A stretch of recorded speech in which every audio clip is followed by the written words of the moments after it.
Alors, je parle depuis 2 messages déjà de la grande tribulation.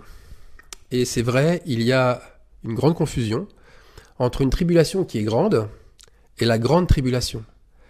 Une tribulation qui est grande peut atteindre n'importe quel croyant, comme Job l'a vécu en son temps. Cela a brisé l'homme, cela a brisé sa famille et tout son entourage, par la maladie, par la ruine, par le deuil. Et la grande tribulation, c'est un peu la même chose, mais en plus grand. C'est une période qui est généralisée et elle touche une grande partie de la planète, tous les secteurs d'activité, toutes les classes sociales. Et comme un tiers des hommes qui furent tués par le fléau d'Apocalypse 9, 18. Là, ça touchait un tiers des hommes, ça va toucher un tiers des hommes de la planète. Mais le lien qui existe entre la tribulation grande et la grande tribulation, ça va nous servir à comprendre justement ce qu'est la grande tribulation.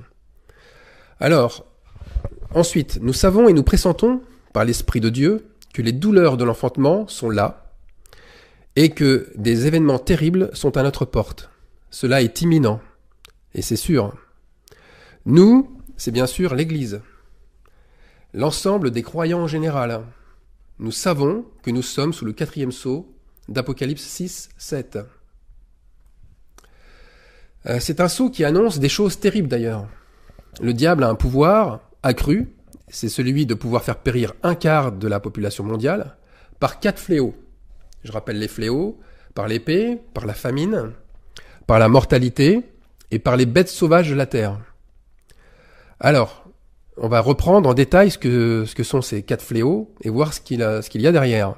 L'épée, c'est bien sûr la guerre, on l'a tous compris, mais aussi une certaine forme de guerre, la guérilla, qui s'est développée notamment avec le terrorisme à partir des années 70, et plus précisément aujourd'hui, on connaît avec Daesh. En deuxième partie, le deuxième fléau, c'est la famine. Et c'est comme son nom l'indique, c'est le manque de nourriture, mais ça c'est pour les pays du tiers-monde. Mais pour les pays modernes qui sont industrialisés, ce serait plutôt leur richesse qui est atteinte, donc le manque d'argent qui se traduit entre autres par le chômage. Toutes ces pertes d'emploi entraînent un grand désespoir allant jusqu'au suicide. En France, on a l'hebdomadaire Le Point qui a donné des statistiques, notamment sur les agriculteurs. Et en France, un agriculteur se suicide tous les 2 jours. Ça, c'est bien entendu des statistiques. Il y a aussi la famine, mais la famine spirituelle, c'est-à-dire le manque de révélation qui fait périr le peuple. Osée 4.6. Le 3e fléau, la mortalité. On pourrait dire que ce sont toutes les causes qui ne sont pas expliquées ou qui ne sont pas prévues, c'est-à-dire qui arrivent un petit peu par la malchance, par la fatalité, comme les accidents, donc les accidents de voiture, les trains qui déraillent, les avions qui s'écrasent, les catastrophes naturelles aussi, donc les tsunamis, les tremblements de terre, les éruptions volcaniques, les typhons, les cyclones, etc., etc. Il y a aussi les morts subites, les crises cardiaques, les ruptures d'anévrisme, ce qu'on appelle les AVC, mais aussi et surtout le cancer, qui arrive subitement sur un individu, bien souvent sans crier gare. Ensuite, on a le 4e fléau, c'est les bêtes sauvages de la terre. Alors, contrairement à l'imaginaire collectif, les animaux les plus effrayants ne sont pas forcément les plus meurtriers. Alors que nos regards se tournent naturellement du côté des requins ou des lions, il existe des organismes bien plus dangereux qui nous menacent constamment, et ce sont des organismes invisibles, microscopiques, comme les virus, comme les bactéries, qui font beaucoup plus de ravages chez l'espèce humaine. Un virus, c'est un être vivant qui agit comme une bête sauvage et qui s'attaque à nos organismes et qui évolue et se renforce de corps en corps, d'organisme en organisme. Alors nous avons bien entendu des exemples sous les yeux qui sont nombreux, le sida, la grippe, on peut même appeler les grippes maintenant parce que le virus se transforme, l'hépatite B, le virus Ebola. Nous avons aussi un petit insecte qui est responsable d'une maladie d'une épidémie aussi très importante, qui est le paludisme. Et ce petit insecte, c'est le moustique, qui fait donc des grands ravages. Alors pourquoi je vous annonce tout cela ? Alors c'est bien entendu pas pour vous faire peur, mais c'est aussi, c'est vrai qu'il faut le reconnaître que quand même il y a un quart de la population mondiale qui va disparaître. Et un quart, c'est un chiffre important puisque c'est pas loin de 2 milliards. C'est 1,8 milliard. Mais on va reprendre le 4e sceau. Le cavalier qui monte à cheval et qui est d'une couleur pâle s'appelle la mort. Et nous savons que le dernier ennemi qui sera vaincu, donc qui sera détruit, c'est la mort. 1 Corinthiens 15, 26. Mais on sait aussi que ceux qui sont en Christ ne mourront jamais. Alors il y a un détail qui n'en est pas un. Ça c'est lorsque l'on lit le 4e sceau. Le séjour des morts l'accompagnait. C'est-à-dire l'accompagnait ce cavalier avec ce cheval. Et la version Martin dit l'enfer suivait après lui. Le but de ce cavalier est annoncé d'abord par ce qu'il accompagne et par sa couleur aussi. Il est d'une couleur pâle, verdâtre. Et là, on voit bien que ce sont les couleurs d'un être humain qui est mort. Donc son but est clair, répandre la mort par tous les moyens. En empêchant d'abord les hommes de se repentir, de se convertir ou de se reconvertir, d'éloigner d'eux l'Esprit de Dieu, de répandre la religion sur toute la planète, d'endormir le peuple de Dieu, d'empêcher le réveil des élus. Il veut remplir le séjour des morts, ou l'enfer qui est un lieu de perdition. Alors que le lieu de vie est en Jésus. On sait que quand un croyant qui est rempli du Saint-Esprit s'endort, il ne meurt pas, il s'endort, il rentre dans la maison de son Père, et il va en Jésus-Christ, puisqu'il est scellé en lui. Éphésiens 1,13. Mais alors, quel est le plan de Dieu pour l'Église précisément pendant cette période ? Lorsque j'ai lu Ézéchiel, chapitre 14, des versets 21 à 23, j'ai tout de suite compris que cette prophétie nous renvoyait directement au 4e sceau. Là encore une fois de plus, l'avenir est déjà inscrit dans le passé. Alors, Ézéchiel 14, 21-23, version seconde. Oui, ainsi parle le Seigneur l'Éternel.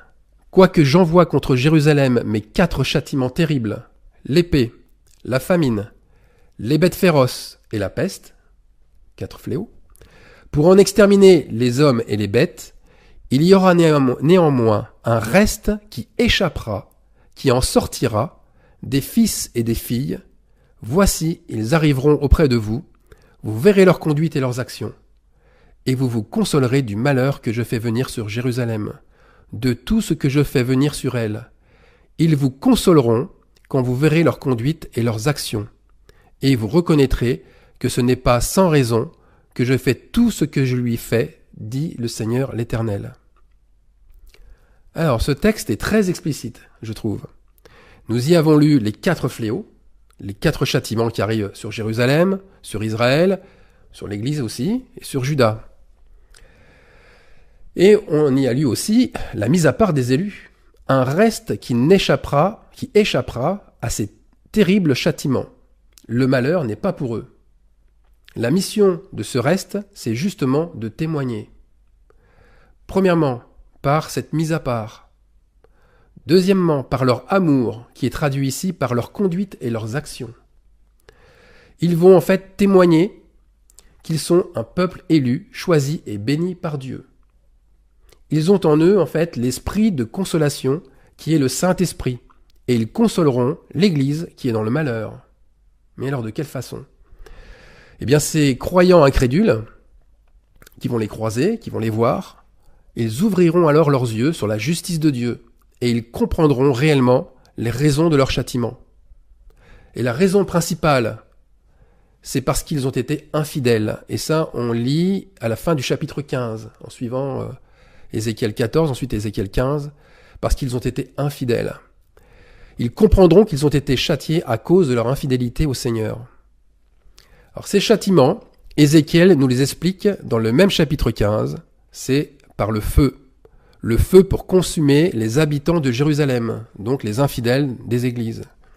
Et je vous parlais dans mon dernier message du feu de la fournaise, du livre de Daniel, les 3 judaïtes qui avaient réchappé alors que ceux qui les avaient mis à l'intérieur, eux, avaient été consumés. La situation ici est identique. Nous sommes bien en face d'un châtiment et aussi d'un rassemblement. Alors il y a un autre passage biblique dans le livre de l'Apocalypse qui nous montre aussi comment les choses se passent au début, au tout début, vraiment au tout début. Et pour ça, on va lire Apocalypse, chapitre 9, versets 1 à 6. Je commence à vous le lire. Le 5e ange sonna de la trompette, et je vis une étoile qui était tombée du ciel sur la terre. La clé du puits de l'abîme lui fut donnée, et elle ouvrit le puits de l'abîme. Là, on voit bien la similitude avec le séjour des morts du 4e sceau. Et il monta du puits une fumée comme la fumée d'une grande fournaise. Et le soleil de l'air furent obscurcis, et le soleil et l'air furent obscurcis par la fumée du puits. De la fumée sortirent des sauterelles. Alors, un petit rappel, les sauterelles, Gazam, Gélec, Azil, ce sont les démons, ceux qui dévorent la sainteté dans le livre de Joël. Donc, de la fumée sortirent des sauterelles qui se répandirent sur la terre, et il leur fut donné un pouvoir comme le pouvoir qu'ont les scorpions de la terre. Il leur fut dit de ne point faire de mal à l'herbe de la terre, ni à aucune verdure, ni à aucun arbre. Donc là, on voit bien qu'il n'y a pas de guerre par les bombes, ni par des engins explosifs, aussi sophistiqués soient-ils, que ce soit des bombes nucléaires ou autres. Donc, il leur dit de ne point faire de mal à l'herbe de la terre, ni à aucune verdure, ni à aucun arbre, mais seulement aux hommes, mais pas n'importe quel homme, qui n'avaient pas le sceau de Dieu sur le front. C'est-à-dire qu'ils ne sont pas scellés par le Saint-Esprit. Il leur fut donné, non de les tuer, mais de les tourmenter pendant 5 mois. Et le tourment qu'elle causait était comme le tourment que cause le scorpion quand il pique un homme. En ces jours-là, les hommes chercheront la mort, et ils ne la trouveront pas.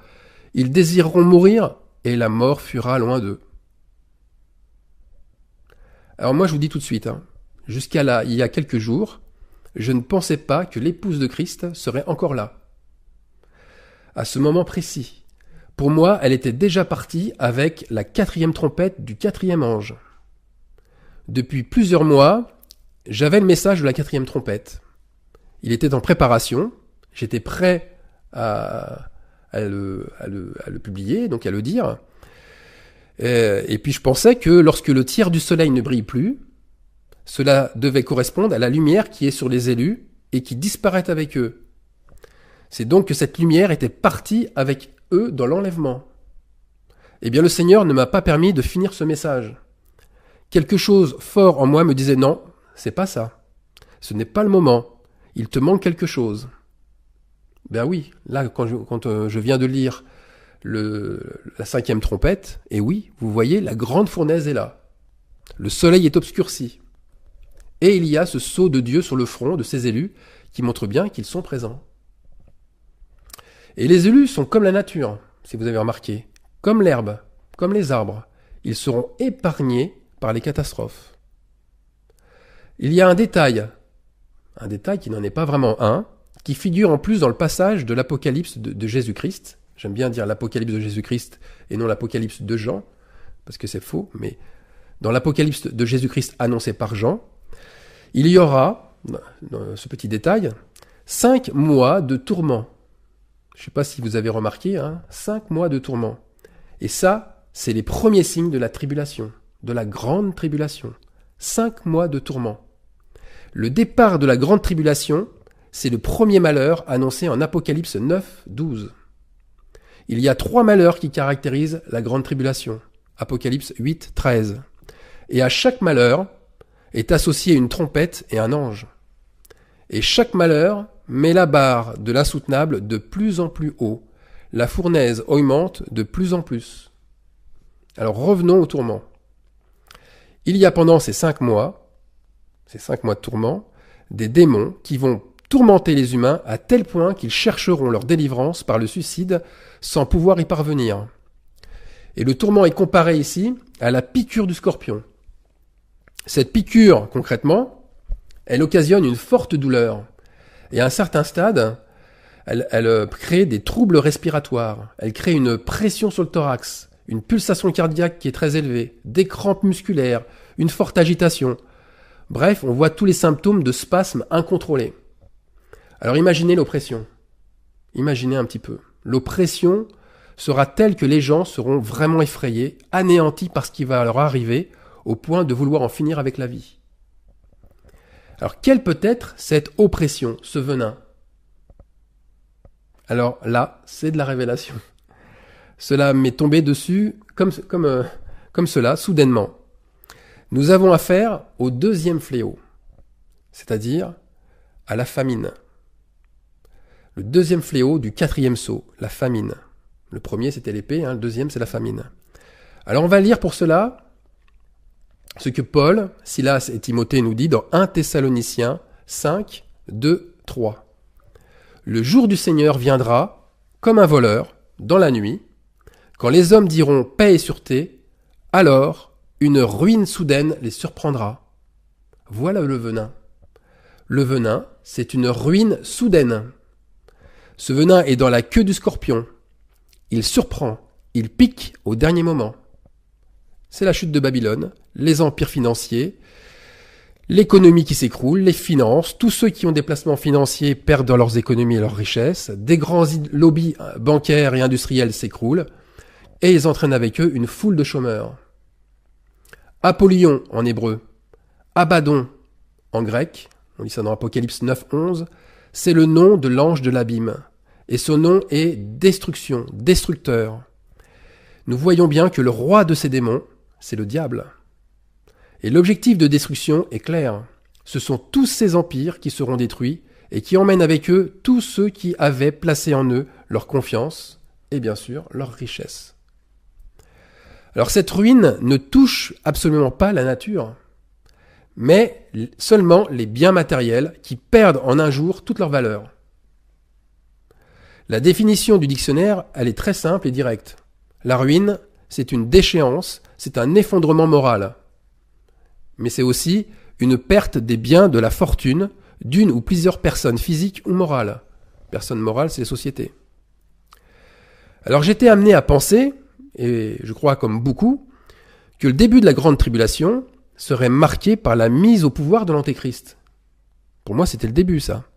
L'Antéchrist serait visible, et sa mise au pouvoir serait même très spectaculaire. On pourrait mettre enfin un nom sur le visage de l'homme impie.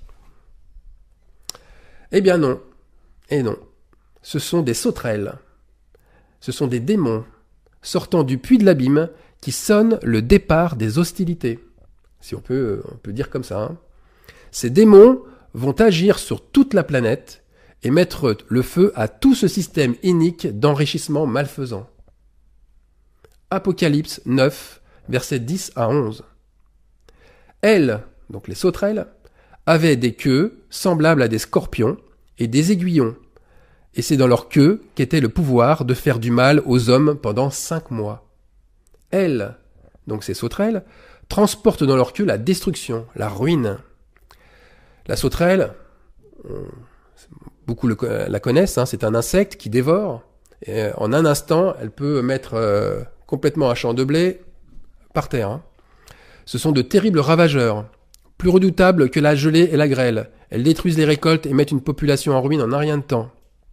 Voilà la ruine soudaine qui est annoncée. Elle est annoncée, premièrement, par le 5e ange de la 5e trompette. Deuxièmement, elle est annoncée aussi par Paul, Silas et Timothée dans l'épître aux Thessaloniciens, que l'on vient de lire. Mais aussi par Ésaïe, rappelez-vous, lorsqu'il prophétise le jour du grand carnage, ou la chute des tours, c'est la même chose. Et aussi par Jésus lui-même, qui annonce dans Matthieu 24, « Il ne restera ici pas pierre sur pierre qui ne soit renversée. » C'est pourquoi lorsque vous verrez dans le lieu saint l'abomination de la désolation, alors là juste une petite aparté, l'abomination de la désolation, c'est la ruine qui commence par la maison de Dieu. C'est le christianisme qui est immergé complètement dans le paganisme et les pratiques occultes. Donc après cette petite aparté, lorsque vous verrez donc ce qui se passe dans le lieu saint, que ceux qui sont en Judée fuient dans les montagnes. Là aussi, ça signifie que ceux qui aiment Jésus, qui le craignent, fuient dans les montagnes. Le retour de Jésus se fait dans la montagne sainte. C'était le titre d'un des derniers messages. Alors malheur aux femmes qui seront enceintes. Priez pour que votre fuite n'arrive pas en hiver, car alors la détresse sera si grande qu'il n'y en a pas eu de pareil depuis le commencement du monde jusqu'à présent et qu'il n'y en aura jamais. Alors bien sûr, nous, élus, nous serons dans cette fournaise. sans qu'elle nous touche. Bien sûr, nous y serons. C'est sûr, c'est une réalité. Et nous serons là où la lumière du soleil, c'est-à-dire la puissance du Saint-Esprit, sera 7 fois plus grande. Où la lumière de la lune, c'est-à-dire l'Église épouse, la lune, sera comme la lumière du soleil, c'est-à-dire que des fils et des filles de Dieu brilleront 7 fois plus fort. Ésaïe 30, 26. Mais alors pourquoi ? Pourquoi on va briller plus fort ? Pour y faire quoi ? La raison se trouve dans le chiffre 5. La durée de l'épreuve, 5 mois. Les sauterelles ont reçu le pouvoir de faire du mal aux hommes pendant 5 mois. 5, c'est le chiffre qui représente la manifestation de la faiblesse humaine, de son incapacité à sortir des épreuves sans l'aide de Dieu, de sa limitation à se fier à ses 5 sens, mais aussi aux besoins de la grâce divine. Chiffre 5, c'est le chiffre de la grâce. Le chiffre 5, c'est aussi, et c'est un petit peu paradoxal, la parabole des 10 vierges. C'est 2 fois 5. Les 5 vierges folles et les 5 vierges sages. Les 5 sens charnels opposés aux 5 sens spirituels. Les 5 vierges folles verront qu'elles manquent d'huile et elles iront en demander aux 5 vierges sages. Matthieu 25, 6. Au milieu de la nuit, on cria « Voici l'époux, allez à sa rencontre !» Alors toutes ces vierges se réveillèrent et préparèrent leurs lampes. Les folles dirent aux sages « Donne-nous de notre huile, car nos lampes sont éteintes. » Les sages répondirent « Non, il n'y en aurait pas assez pour nous et pour vous. Allez plutôt chez ceux qui en vendent et achetez-en pour vous. » Voilà Matthieu 25, 6. Les 5 vierges sages et folles, ça rejoint complètement la prophétie d'Ézéchiel 14, 21. Voici, ils arriveront près de vous, vous verrez leur conduite et leurs actions, et vous vous consolerez du malheur que je fais venir sur Jérusalem. Il y a une relation très importante entre les vierges sages et les vierges folles. Que feront les 5 vierges sages ? Ça me paraît évident. Elles leur montreront par leur conduite et leurs actions que rien ne sert de vouloir comprendre par la connaissance les choses qui vous arrivent, mais allez vous repentir. Convertissez-vous pendant qu'il en est encore temps, et des temps de rafraîchissement viendront de la part du Seigneur. Ça, c'est ce qu'ont dit les apôtres. On lit ça dans Actes, chapitre 3, verset 19. Alors, une dernière chose avant de terminer le message. Une dernière chose. Pourquoi Jean a-t-il vu autant de détails sur ces sauterelles ? Dans les versets 7 à 12, il y a 6 versets qui décrivent ces sauterelles. Pourquoi il y a autant de détails ? J'avais beau lire et relire ces versets, je ne voyais rien, je n'y comprenais rien. Et puis, la lumière est arrivée soudainement, là aussi, au moment même où je ne m'y intéressais plus. Alors je vais vous lire verset 7, et à chaque fois, je vais vous dire ce que l'Esprit m'a dit. Ces sauterelles ressemblaient à des chevaux préparés pour le combat. Eh bien, le caractère de ces démons laisse entrevoir une discipline de fer, un savoir-faire et des compétences solidement établies. Je continue. Il y avait sur leur tête comme des couronnes semblables à de l'or. Eh bien, ces sauterelles sont couronnées, c'est-à-dire qu'elles convoitent les premières places, les premiers rôles. Elles s'attribuent les places en or. Elles s'incarnent dans des chefs d'entreprise, dans des dirigeants de banque, des gouverneurs de pays, des chefs religieux, des responsables politiques. Et leurs visages étaient comme des visages d'hommes. Eh bien, ces démons sauterelles sont à l'intérieur d'êtres humains et prennent l'apparence de ces grands hommes. Elles les manipulent. Elles avaient des cheveux comme des cheveux de femmes. Les cheveux ont toujours été les attributs féminins, les premiers mis en valeur. Aussi, elles inspirent ces hommes d'affaires, donc elles, ces sauterelles, elles inspirent ces hommes d'affaires à se coiffer, à se parfumer, à prendre soin de leur look comme des femmes. Et leurs dents étaient comme des dents de lion. Ces grands responsables ne sont avides que de gains, que de réussite et de pouvoir. Eh bien, ces sauterelles les inciteront toujours plus à dévorer et à déchiqueter tout, absolument tout, pourvu que cela leur rapporte de la notoriété. N'oublions pas, ils se sont organisés à l'intérieur d'un système mafieux. Pour la plupart, ils agissent comme des parrains dans la mafia.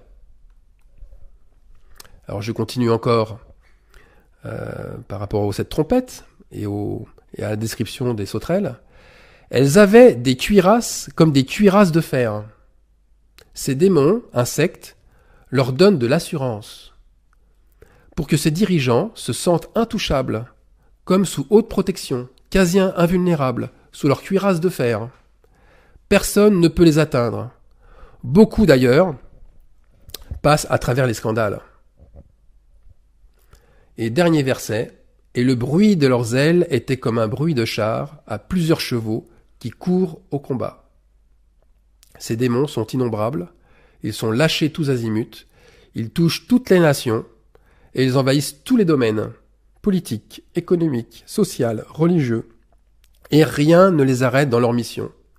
Ils ont la couronne de la destruction sur leur tête, où le nom de leur roi y est inscrit, Abaddon, on l'a lu tout à l'heure, ou Apollyon, destructeur. Voilà, mes frères et sœurs, en Christ, restons dans la paix, soyons dans la paix et la louange. Ces temps de ruine sont à la porte. Et c'est vrai, comme le dit Jésus, prions pour qu'ils n'arrivent pas en hiver, pour que ces temps n'arrivent pas pendant qu'il fait froid, pendant qu'on n'a rien pour pouvoir faire pousser dans nos jardins et dans nos potagers, c'est ce qu'elle veut dire.